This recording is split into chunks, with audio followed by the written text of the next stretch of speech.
అయిలారా, మీలో ఎవరైనా సెల్ ఫోన్కి వ్యసనపరులు అయిపోయారా? మీతో దేవుడు మాట్లాడుతున్నాడు. త్రాగుడుకు వ్యసనపరులు అయిపోయారా? వ్యభిచార కార్యక్రమాలకు వ్యసనపరులు అయిపోయారా?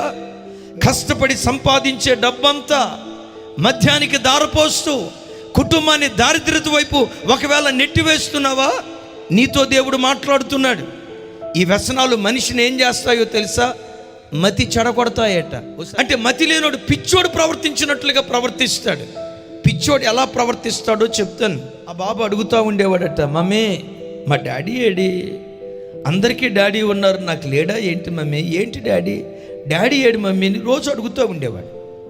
ఆ తల్లి చెప్పలేక ఒకరోజు, ఒరే నాన్న, మీ డాడీ ఎవరో కాదురా, ఆ క్రాస్ రోడ్డు దగ్గర ఒంటి మీద బట్ట లేకుండా పిచ్చోడులాగా అటు ఇటు తిరుగుతున్నాడే, ఆయనే మీ డాడీరా, 7 సంవత్సరాల బాబు.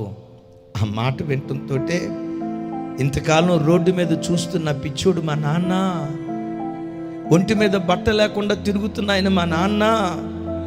మొత్తానికి ఒక చౌరస్తా దగ్గర ఒంటి మీద బట్ట లేకుండా, వండలు కట్టిన జుట్టు, పెరిగిపోయిన గడ్డం, మాసిపోయిన బట్టలు, చిరిగిపోయిన బట్టలు, ఒంటి మీద నూలు పోగు లేకుండా దిగంబరిగా నడివీధిలో నిలవబడితే తండ్రిని అలా కళ్ళతో చూడటంతో వెక్కి వెక్కి ఏడుస్తా ఈ చిన్న బిడ్డ పరుగున వెళ్ళి తండ్రి ఒడిలో పడిపోయాడు. నాన్నా ఇంటికి రా నాన్న, నీ కాళ్ళు పట్టుకుంటా, అమ్మతో నేను మాట్లాడతా, రాడాడి ఇంటికి పోదాం రాడాడి. ఈ చిన్న పిల్లోడు పిచ్చోడు ఏడ్చినట్టు ఏడుస్తున్నాడట.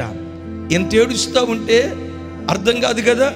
అలా వంగి గనిట్రాయి ఒకటి తీసుకున్నాడంటే ఆ రాయి తీసుకొని కన్న కొడుకు కడితి మీద పెటామని కొట్టాడట. కొట్టాడో లేదో అక్కడికక్కడే రక్తపు మడుగుల్లో పడి విలవిలలాడుతూ కన్న కొడుకు చచ్చిపోయాడు.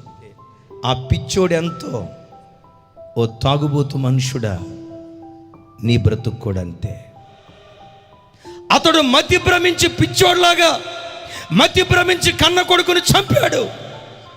నీ మతి భ్రమించకుండానే నీ త్రాగుబోతు మత్తు, నీ వ్యభిచారపు మత్తు, నీ బెట్టింగ్ మత్తు, క్రికెట్ మత్తు, ఆన్లైన్ మత్తు, సెల్ ఫోన్ మత్తు నీ కుటుంబాన్ని విచ్ఛిన్నం చేస్తుంది అన్న సంగతి ఎరిగి, తమ్ముడా, ఈ రాత్రి ఏ ఊబిలో నువ్వు కూరుకుపోయినా, ఏ అక్రమంలో కూరుకుపోయినా, ఏ అపవిత్రతలో కూరుకుపోయినా, నేను బయటికి రావాలనుకుంటున్నా, నన్ను లేవనెత్తేసయ్యా అని హృదయపు లోతుల్లో నుంచి రాత్రి నువ్వు ప్రార్థన చేయగలిగితే ఆకాశం నుండి తన అద్భుత హస్తాన్ని చాపి ఈ రాత్రి లేవనెత్తే రాత్రిగా దేవుడు చేయబోతున్నాడు.